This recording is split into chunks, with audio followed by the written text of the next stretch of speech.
अस्सलाम वालेकुम। Welcome to be pro with Adnan Bhatti, जहां सीखना है, कमाना है, अपने वालिदैन का हाथ बटाना है।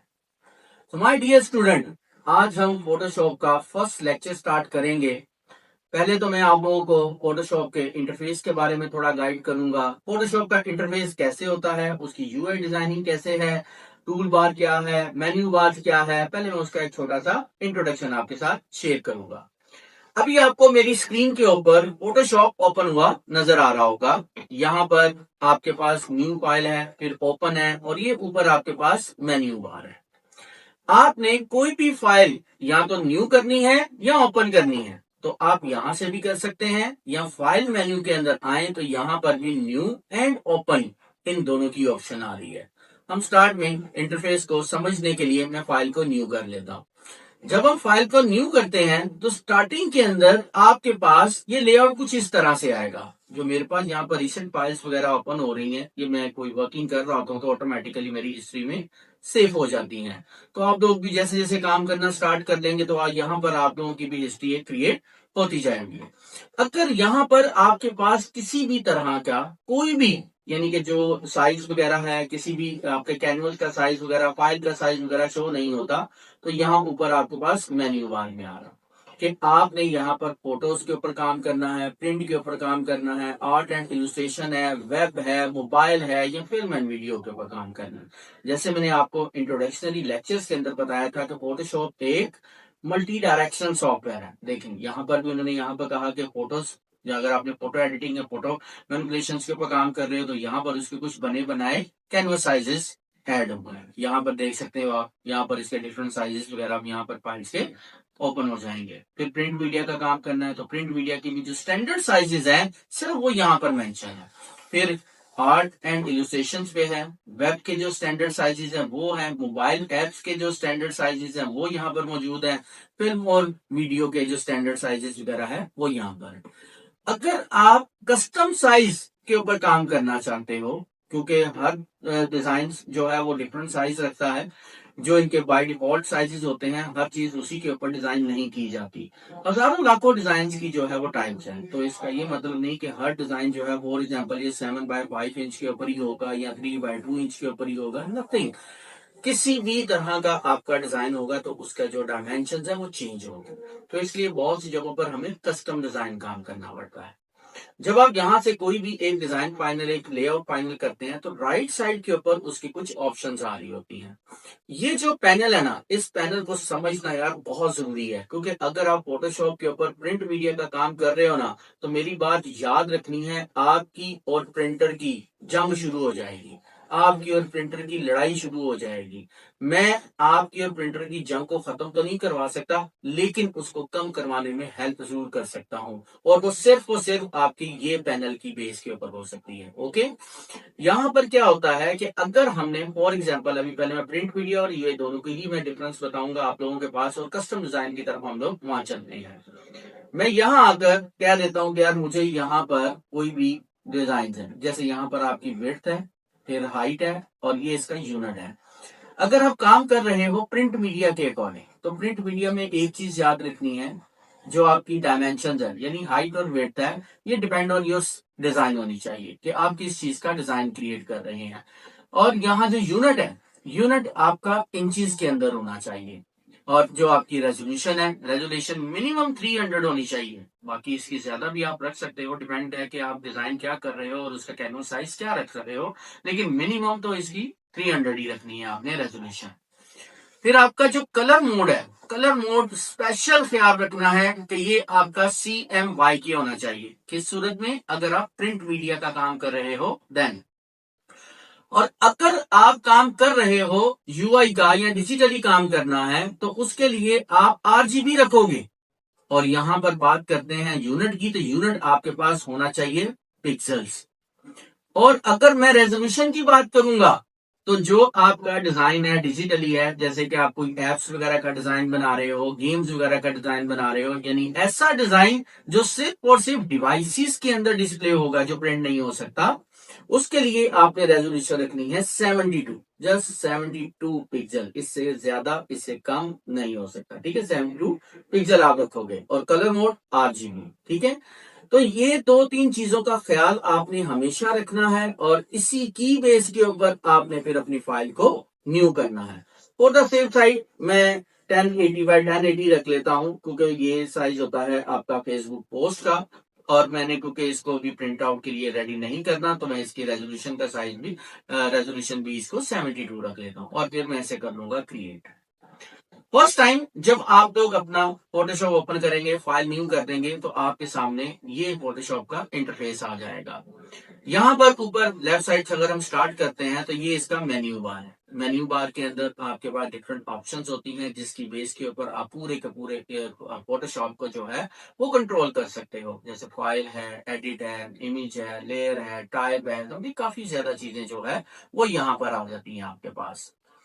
फिर यहाँ नीचे आ जाते हैं आप लेफ्ट साइड के ऊपर, तो लेफ्ट साइड के ऊपर ये होती है टूल्स बार। ठीक है, अब टूल बार बहुत ही इंपॉर्टेंट है। अगर आपके पास ये वाली बात ना हो तो आप किसी भी तरह का कोई भी डिजाइन क्रिएट नहीं कर सकते। फिर जो आ जाते हैं राइट साइड, राइट साइड के ऊपर जो है ये काफी ज्यादा हेल्पिंग पैनल्स होते हैं, जिनकी बेस के ऊपर हम लोग काम कर रहे हैं। मतलब कहीं हमें कलर का पैनल चाहिए, स्वेचेस चाहिए, ग्रेडियंट चाहिए, पैटर्न चाहिए, उसके बाद आपकी प्रॉपर्टीज है, एडजस्टमेंट है, लाइब्रेरी है, ये काफी ज्यादा ऑप्शंस आपके पास आ जाते हैं। अब मैं कहता हूं कि मेरे पास यार ये जो स्पेस है ना, जहाँ पे वर्किंग एरिया है, ये बहुत कम है। और वो क्या है, मेरे पास ये व्हाइट वाला एरिया, ये जो व्हाइट कलर का है, इसको आप कैनवस साइज बोल सकते हैं, डॉक्यूमेंट साइज बोल सकते हैं, वर्किंग एरिया बोल सकते हैं। आप अपने स्पेस बार को प्रेस करें और स्पेस बार को प्रेस करके इसको आप मूव कर सकते हैं 360, जहां चाहे जिस तरह चाहे मर्जी। फोटोशॉप ने अपना ये लेआउट डिजाइन किया है, इट्स मीन ये बहुत अच्छा लेआउट है, इसको वर्क स्पेस कहते हैं। लेकिन आप अपनी वर्क स्पेस को अपनी मर्जी के मुताबिक भी एडजस्ट कर सकते हैं।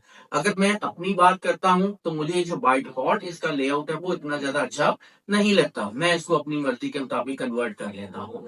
अब देखिए यहाँ पर सबसे पहले आते हैं टूल बार। इस टूल बार के ऊपर आएंगे तो इस टूल बार को मैं यहाँ से स्टार्ट होता हूँ और एंड तक यहाँ पे मेन्यूज के ऊपर, यानी जो टूल्स के ऊपर है वो यहाँ खत्म हो जाती है। लेकिन बहुत से ऐसे स्टूडेंट्स होंगे जिनकी जो स्क्रीन रेजोल्यूशन है वो कम होगी, और ये टूल जो होंगे वो नीचे यहाँ पर एंड तक भी चल जाएंगे और कुछ टूल तो नजर ही नहीं आएंगे। ओके, तो इस चीजों से बचने के लिए, इसको आसानी के साथ प्रेजेंट करने के लिए, आप देखेंगे लैपटॉप के ऊपर 2 एरोज आ रहे हैं छोटे, आप इसको क्लिक कर दो। अब ये आपके टूल बार देखो 2 कॉलम्स के अंदर कन्वर्ट हो गए। हाँ, जिसको अगर सिंगल कॉलम रखना है वो रख सकता है, लेकिन मुझे जो है ये 2 कॉलम्स ज्यादा अच्छा लगता है, तो मैं इसकी सेटिंग भी अपने हिसाब से एडजस्ट कर लूंगा। उसके बाद आ जाते हैं राइट साइड में जो पैनल्स आ रहे थे अपने। हर वक्त मुझे कलर की जरूरत नहीं है, हर वक्त मुझे प्रॉपर्टीज की जरूरत नहीं है, नथिंग, कुछ भी नहीं है। तो आप इसको क्लोज भी कर सकते हो। आप इसकी ये जो राइट टॉप के ऊपर एरो बने हैं, यहाँ पर आप इसके ऊपर क्लिक करो, वो शॉर्ट हो जाएंगे। अगर यहाँ पर भी आप इसको खत्म भी करना चाहते हो तब भी कर सकते हो। वो कैसे, आपने यहाँ से इसको क्लिक करके यहाँ से ड्रैग किया, आप इसको क्लोज कर दो। आपने यहाँ इसको क्लिक किया, इसको ड्रैग किया, आप इसको क्लोज कर दो। फिर आपके पास मजीद जो भी टूल्स आ रहे हैं, आप इसको भी यहाँ पे क्लिक कर दो, क्लोज कर दो। यहाँ पे आते हैं तो ये लेयर्स पैनल आपके पास आ गया, इसको। अच्छा, अब देखें आपके पास यहाँ पर काफी ज्यादा ऑप्शंस आ रही थी, लेकिन अभी मेरे पास सिर्फ एक लेयर पैनल आ गया, और बाकी मेरे पास अगर देखा जाए तो वर्किंग स्पेस है, इसको मैं यहाँ से ड्रैग कर रहा हूँ, यानी कि मैं यहाँ पर इसको ड्रैग कर रहा हूँ, और फिर इसको मैं जिस एंगल के ऊपर मर्जी चाहूँ अपने कैनवस साइज को एडजस्ट कर सकता हूँ। मैंने यहाँ पर जितने भी पैनल्स ने वो सारे के सारे रिमूव कर दिए, लेकिन एक पैनल जो था वो है लेयर का पैनल, लेयर्स का पैनल, वो मैंने इसको रिमूव नहीं किया। फॉर एग्जाम्पल आपसे बाय मिस्टेक ये रिमूव भी हो जाता है, तो जितने भी ये हेल्पिंग पैनल थे ये कहाँ पर मौजूद होंगे, ये आपने ऊपर आना है मेन्यू बार में, ऊपर है यहाँ पर विंडोज, और ये सारी की सारी चीजें देखें विंडोज के अंदर मौजूद है।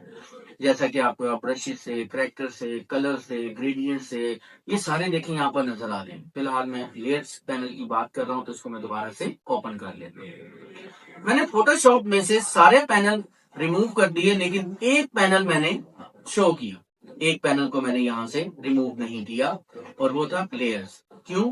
क्योंकि मैंने आपको इंट्रोडक्शनरी लेक्चर में कहा था फोटोशॉप एक मल्टी डायरेक्शनल सॉफ्टवेयर है, बट जब हम फोटोशॉप के अंदर काम कर रहे होंगे ड्यूरिंग वर्किंग, तो मैं एक बात कहूंगा, फोटोशॉप एक लेयर बेस्ड सॉफ्टवेयर है। ओके, अब ये लेयर्स क्या है? लेयर्स यानी जो भी काम हम लोगों ने फोटोशॉप के ऊपर करना है, हर काम हमारे पास बाय लेयर होता है, डिफरेंट लेयर्स बनती हैं। अच्छे प्रोफेशनल डिजाइन के लिए 15-20 लेयर्स भी बन सकती है, 40-50 लेयर्स भी बन सकती हैं। ऐसे ऐसे मैंने डिजाइन बनाए हुए हैं कि जिसके अंदर को 100 लेयर्स का भी काम किया हुआ है। तो लेयर्स को भी हम स्टेप बाय स्टेप समझेंगे, लेयर्स कितनी टाइप्स की होती हैं वो भी हम देखेंगे, और उसी के साथ साथ लेयर्स की जितनी इंपॉर्टेंस है वो सारी की सारी चीजें हम लोग सीखेंगे। अच्छा जी, सबसे पहले मैं यहाँ पर आज पहले ही लेक्चर के अंदर आप लोगों को बताऊंगा कि आप लोगों ने किसी भी इमेज की बैकग्राउंड को किस तरह से चेंज करना है। ये है सबसे ज्यादा आसान तरीन तरीका। ठीक है, अगर आप लोग बैकग्राउंड को चेंज करना सीख जाते हैं तो फिर हम स्टेप 2 की तरफ चलेंगे, क्योंकि हमें बैकग्राउंड जो है वो ट्रांसपेरेंट बनानी होती है। ट्रांसपेरेंट बैकग्राउंड आप कहीं पर भी यूज कर सकते हो, किसी भी सॉफ्टवेयर के अंदर उसको यूज कर सकते हो, चाहे वो फोटोशॉप है, इलस्ट्रेटर है, कहीं पर भी फिर आप लोग उसको मूव कर सकते हो। तो आप फर्स्ट लेक्चर के अंदर या तो फाइल को प्लेस कर सकते हो, या मैं यहाँ पर ही आता हूँ तो फाइल को ओपन कर लेता हूँ। ओके, मेरे पास एक ये इमेज पड़ी हुई है, मैं इसी इमेज के ऊपर ही आपको वर्किंग करके दिखा देता हूँ। आपने सबसे पहला काम क्या करना है, जब भी कभी आप लोगों ने फोटोशॉप को ऊपर कोई भी फाइल वगैरह को ओपन करना है तो एक चीज का ख्याल रखना है। सबसे पहले ये आपके पास टूल आ रहा है move tool. Okay, move tool के बाद यहाँ पे ऊपर दो ऑप्शन आ रही होंगी आपके पास, एक है ऑटो सेलेक्ट और एक है शो ट्रांसफॉर्म कंट्रोलर। इन दोनों को आपने चेक कर देना है, क्योंकि जब आप मल्टीपल लेयर्स के ऊपर काम कर रहे होंगे ना, फिर आप लोगों को यहाँ पर इनकी बहुत ज्यादा इंपॉर्टेंस फील होगी। वहां पर आपको काम करने में प्रॉब्लम हो रही होगी, ऑटोमेटिकली लेयर सिलेक्ट नहीं हो रही होगी, जो लेयर सिलेक्ट है वो आपको पता ही नहीं चल रहा होगा, क्योंकि बिगनर लेवल्स के ऊपर इस तरह के बहुत ज्यादा इश्यूज आ रहे होते हैं। ओके, तो आप लोगों ने ये सबसे पहले काम कर लेना है, auto select and show transform controller. ये सिर्फ एक दफा की सेटिंग है, बाद में हमेशा आपको करने की जरूरत नहीं है। ओके, अच्छा, फिर आपके पास जब ओपन करते हो तो ओपन करने के बाद आपकी जो लेयर है बाय डिफॉल्ट वो बैकग्राउंड लेयर क्रिएट होती है और वो लॉक होती है।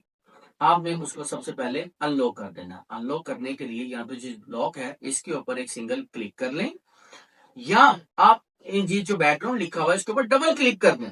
डबल क्लिक करेंगे तो आपके पास एक पैनल ओपन हो जाएगा, इसको आप ओके कर देंगे तो लेयर अनलॉक हो जाएगी। दूसरा तरीका मैंने आपको बताया कि लॉक के ऊपर क्लिक कर दें, आपकी ऑटोमेटिकली लेयर अनलॉक हो जाएगी। जिनके पास तो थोड़े से ओल्ड सॉफ्टवेयर है, CS वर्जन है या CC 2015 या समथिंग कोई दूसरा ओल्ड वर्जन ज्यादा आ रहे होते हैं, तो वहां पर लॉक के ऊपर क्लिक करने से आपकी लेयर अनलॉक नहीं होगी, वो फिर आपको डबल क्लिक करने से ही करना पड़ेगा। क्योंकि मैं ओल्ड एंड न्यू दोनों के बारे में गाइड करूंगा, क्योंकि बहुत से स्टूडेंट्स के पास लेटेस्ट सॉफ्टवेयर होते हैं और बहुत से स्टूडेंट्स के पास थोड़े ओल्ड वर्जन होते हैं। तो मैं जब भी आपको कोई भी चीज सिखाऊंगा तो मैं कोशिश करूंगा कि मैं दोनों के बारे में ही गाइड करूं, ताकि आप बिगनर और प्रो दोनों इक्वल होके काम कर सको। अब हमारे पास ये बैकग्राउंड व्हाइट कलर की है। जिस भी इमेज की सिंगल कलर बैकग्राउंड होगी उसकी बैकग्राउंड को रिमूव करना तो बहुत ही इजी है, क्योंकि हमारा फर्स्ट लेक्चर है। तो मैं आप लोगों को अभी सिंपल एक ही चीज गाइड करूंगा कि हमने सिंगल कलर बैकग्राउंड को किस तरह रिमूव करना है। फिर इसके बाद स्टेप बाय स्टेप मैं आप लोगों को इमेज जो मल्टी कलर बैकग्राउंड है, कोई नेचर व्यू है या किसी भी तरह की बैकग्राउंड है यार, मैं उसको भी आपको बैकग्राउंड को क्लीन और उसको भी रिमूव करना सिखाऊंगा। यहाँ पर आते हैं तो यहाँ पर मेरे पास बाय डिफॉल्ट कुछ चीजें आ रही हैं, जैसे ये मेरे पास ऑब्जेक्ट सिलेक्शन टूल है, क्विक सिलेक्शन टूल है और मैजिक वैन टूल है। सिंगल कलर के लिए तो मैजिक वैन टूल सबसे बेस्ट टूल है यार, सबसे बेस्ट। अगर मैं इसको यहाँ पर क्लिक करता हूँ, क्लिक करने के बाद आपके पास ये जो जो व्हाइट कलर के लिए है, जो मुझे रिमूव करना है, नहीं चाहिए, मैं सिंपल इसके ऊपर क्लिक कर दूंगा। ये उसने एक ही क्लिक के ऊपर पूरी की पूरी बैकग्राउंड को सिलेक्ट कर लिया। अब मैं इसको दूसरे टूल है, जैसे ऑब्जेक्ट सिलेक्शन टूल है, ऑब्जेक्ट सिलेक्शन टूल के पास आता हूं, तो यहाँ पर ना फर्स्ट टाइम जब आप इसको काम करोगे, इसको यूज करोगे तो थोड़ा सा टाइम लेगा। यहाँ पर देखिए ये लोडिंग है, ये लोडिंग जैसे ही यहाँ पर कंप्लीट हो जाएगी तो फिर मैं इसको कहीं पर भी रख के इसको ड्रैग करके क्लिक करूंगा तो मेरा ऑब्जेक्ट जो है ऑटोमेटिकली सिलेक्ट हो जाएगा।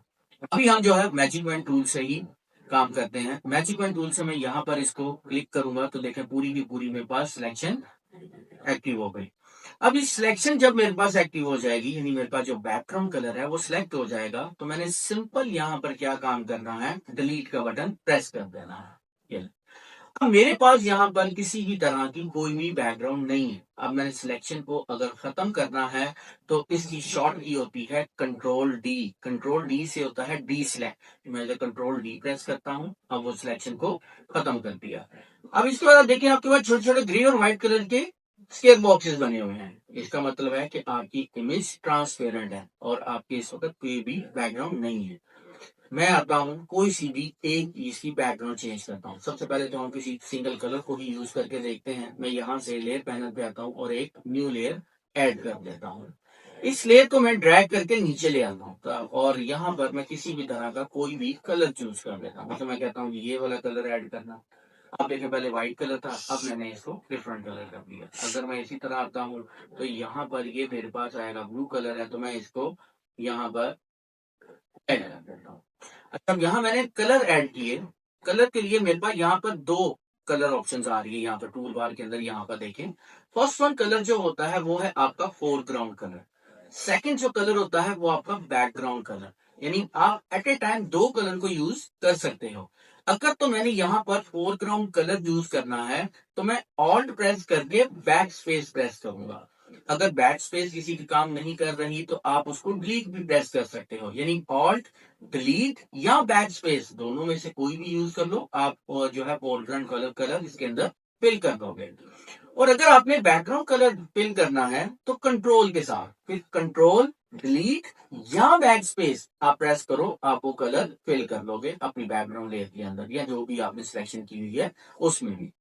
और अगर मैं इसको सिंगल कलर में कन्वर्ट नहीं करना चाहता, मैं कोई अपनी मर्जी के मुताबिक कोई मैं इसमें बैकग्राउंड यूज करना चाहता हूं, तो जो मेरा करंट कैनवस है, अगर मैंने करंट कैनवस के अंदर कोई इमेज को लेकर आना है तो फिर मैं इमेज को ओपन नहीं करूंगा। मैं यहाँ पर प्लेस एम्बेडेड, अब मैंने प्लेस एम्बेडेड किया। यहाँ पर मेरे पास जो बैकग्राउंड वगैरह तो पड़ी होंगी, चलेगी, मेरे पास टूल के रेलिवेंट एक बैकग्राउंड है। मैं इसको यहाँ पर इसका साइज इंक्रीज कर देता हूँ। ये देखिए अब आपके पास बैकग्राउंड चेंज हो गई। ये जो लेयर्स हैं, इन लेयर पैनल्स के अंदर ये जो आइस बनी हुई है ये है शो एंड हाइड। ठीक है, शो एंड हाइड कि भाई मुझे ये वाली बैकग्राउंड नहीं चाहिए, मैंने उसको हाइड कर दिया। मुझे ये वाली बैकग्राउंड नहीं चाहिए, मैंने इसको हाइड कर दिया। अब जो चीज आपको चाहिए, अगर लेयर को डिलीट करना है तो लेयर के ऊपर क्लिक करके आप डिलीट भी कर सकते हो। तो मुझे ये वाली बैकग्राउंड चाहिए थी, मैंने इसका बैकग्राउंड को ये बैक इधर लेयर के अंदर यहाँ पर ले आया। ये ले, अब आप उसी अपनी जो पोजीशन वगैरह है जो सेट कर सकते हैं। और अभी आपके पास एक सिंपल सी इमेज थी जिसकी बैकग्राउंड व्हाइट कलर थी, अब आपके पास इमेज की बैकग्राउंड को मैंने चेंज कर दिया। तो इसी तरह की जब आपको फेसबुक पोस्ट वगैरह बना रहे होते हैं, कोई रेस्टोरेंट्स वगैरह के लिए कोई डिजाइन वगैरह कर रहे होते हैं, तो बड़ी प्यारी प्यारी सी जो उन्होंने बैकग्राउंड जो है वो इसके पीछे लगाई हुई भी है। तो ये तमाम जो बैकग्राउंड है ये आपको गूगल से बनी बनाई भी मिल जाती हैं। आप अपनी मर्जी की कस्टम बैकग्राउंड भी बना सकते हैं, आप उनके कलर्स भी आप चेंज कर सकते हैं। तो ये सारी की सारी चीजें स्टेप बाय स्टेप आज इंशाल्लाह ताला हम लोग आगे नेक्स्ट सीखते जाएंगे। तो फर्स्ट लेक्चर था, फर्स्ट लेक्चर के अंदर हम एक इमेज की बैकग्राउंड को किस तरह से चेंज कर सकते हैं वो मैंने आप लोगों को गाइड कर दिया। अब इसी तरह मैं एक और इमेज ले आता हूँ, उसकी भी मैं आप लोगों को बैकग्राउंड चेंज करना बता देता हूँ। मतलब फॉर एग्जाम्पल, क्योंकि मैं दो तीन चीजें हैं वो आपके पास क्लियर कर दूंगा ताकि आपके कॉन्सेप्ट जो है वो क्लियर हो जाए। अभी मैंने फूड के एलिमेंट बैकग्राउंड की, मेरे पास इधर एक और इमेज होगी। अक्सर मेरे जितने भी स्टूडेंट है वो अब यही कहेंगे कि सर जी ईगल की बैकग्राउंड चेंज करना तो लाजिम बता रहे होते हैं, तो जनाब मैं आप लोगों को भी सिखा देता हूँ। ठीक है, तो अभी हम क्या काम करते हैं, सेम वही कॉन्सेप्ट। मैं यहाँ पे आता हूँ, यहाँ पर आके मैं वही magic pen tool, magic pen tool की जो शॉर्ट की है वो है आपकी W, जस्ट W आपने प्रेस करना है। मैंने यहाँ पर इसको सिलेक्ट कर लिया। अब यहाँ देखिएगा एक चेंजेस हमने करनी है। पहले तो मैंने क्लिक किया था, बहुत ही परफेक्टली जो थी वो उसकी बैकग्राउंड चेंज कर ली, लेकिन जब मैं इसको जूम करता हूँ तो यहाँ पर देखें अभी भी उसने कुछ कलर को छोड़ दिया। तो अगर हमने ये काम इसको ज्यादा वैल्यूएबल बनाना है तो ये होता है आपके पास टॉलरेंस। फोटोशॉप के अंदर इस टूल की जो बेस होती है वो टॉलरेंस है। अभी इसकी जो है वो टॉलरेंस है 15 पिक्सल। ओके, मैं इस टॉलरेंस को जितना ज्यादा बढ़ाऊंगा उतनी ही ज्यादा उसकी क्लैरिटी भी होगी और उतनी ही ज्यादा उसकी सिंगल कलर को फिटिंग पावर ज्यादा बढ़ाया हुआ है, ठीक है। नीचे कह सकते हो कि आपकी टीम पावर किस तरह बढ़ाई जा सकती है कलर्स वगैरह को चूज करने के लिए, वो आपकी टॉलरेंस होती है। ओके, मैं इसको 32 कर देता हूँ फॉर एग्जाम्पल। अब मैं इसको क्लिक करता हूँ, ये देखिए उसने और मजीद बेहतर कर दिया। ओके, अभी मैं कहता हूँ यार और मजीद इसको मैं बेहतर कर दूँ, मैं कह देता हूँ यार चलो 50 कर देता हूँ मैं इसको, ये लो। उसने, मैं कहता हूँ मैक्सिमम जितना भी अच्छा था, आप अब 60 करोगे तो और 2-4 पिक्सल अच्छा काम कर लेगा। अब मैं इसको सिंपल वही डिलीट का बटन प्रेस करूंगा और यहाँ पर फिर मैं क्या काम करूंगा, इसको डीसिलेक्ट करना है। डीसिलेक्ट मैंने शॉर्ट की बताई थी, कंट्रोल डी। प्लीज, अब ये ईगल अभी ऐसा लग रहा था कि जैसे आसमान पे उड़ती हुई जा रही। भाई अब आप चाहे इसको समुद्र पर उड़ता हुआ शो करवाओ, बिल्डिंग्स के ऊपर उड़ता हुआ शो करवाओ, या जहां दिल करता है इसकी बैकग्राउंड जो है वो इसको क्रिएट कर सकते हो। मे बी मेरे पास यहाँ पे कोई एक आध इमेज पड़ी हो नेचर की। आपके पास ना डाटा जो है वो उसकी गैलरी अच्छी होनी चाहिए आपके पास। ये है मेरे पास इमेज, मैं इसका साइज इंक्रीज करता हूँ। लो जी, अब मैं इस लेयर को नीचे की तरफ ड्रैग कर दूंगा। अब यहाँ पर देखें आपके पास ईगल, आप इसका साइज डिक्रीज करो ताकि जरा वो बिल्कुल परफेक्ट लगे कि भाई वाकई ही को ओरिजिनल लुक आ रही है। ये ले, अब इसको आपने डुप्लीकेट करना है, आप इसको जैसे मर्जी इसका इफेक्ट वगैरह लेना चाहते हो आप उसको कर सकते हो, ठीक है। तो ये तो था फर्स्ट लेक्चर जिसमें हम लोगों ने किसी भी सिंगल कलर ऑब्जेक्ट की बैकग्राउंड किस तरह से चेंज की जा सकती है वो सीखा है। नेक्स्ट लेक्चर के अंदर मैं आप लोगों को एडवांस लेवल के ऊपर ही सारी की सारी चीजें और भी सिखाऊंगा। So keep watching be pro with Adnan Bhatti, जहां सीखना है, कमाना है, अपने वालिदैन का हाथ बटाना है। थैंक्स।